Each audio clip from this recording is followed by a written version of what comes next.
আমি মসজিদের সভাপতি, আমি শালা মসজিদের সভাপতি, কিন্তু আমি ইমাম রাখছি। ইমামরে বলছি যেভাবে ভালো হয় সেভাবে কাজ করার জন্য। আজকে শালা ইমামরে আজকে পায়ালই যে আজকে ইমামরে পাইলে আজকে কোন পিটানটা যে দেই ওরা আজকে চাকরি থাকবো না। ওই যে শালা ইমাম আসতেছে।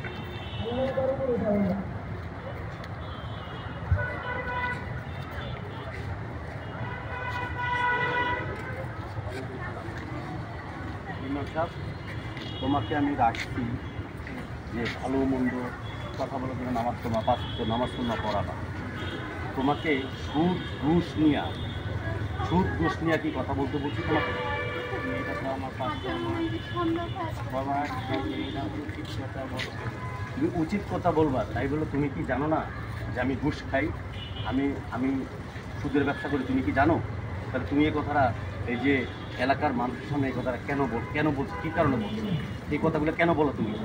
আমাকে উচিত কথা বলতে হবে, না হলে তো তোমার উচিত কথা তোমার বাড়ি গিয়ে বলবা। তুমি এখানে মসজিদে তোমার উচিত কথা বলার জন্য তোমাকে আমি রাখিনি। তোমাকে আমি উচিত কথা বলার জন্য রাখছি, উচিত কথা বলার জন্য তোমাকে আমি রাখছি। তুমি যদি মসজিদে কাজ করতে হয়, মসজিদে আমার এই মসজিদে ইমামতি করতে হয়, তাহলে আমি যেভাবে বলবো তোমাকে সেভাবে চলতে হবে। তুমি কি পারবা? যদি পারো তাহলে কাজ করতে পারবা, তা না হলে তুমি কাজ করতে পারবা না। না আমি থাকলে আমি উচিত কথা বলছি না, তুমি যেহেতু জানো যে আমি এলাকার সভাপতি, আমি যেভাবে বলবো মসজিদে তোমাকে ওভাবে তোমার কাজ করতে হবে। আমি যেভাবে বলবো তোমাকে ওভাবে কাজ করতে হবে।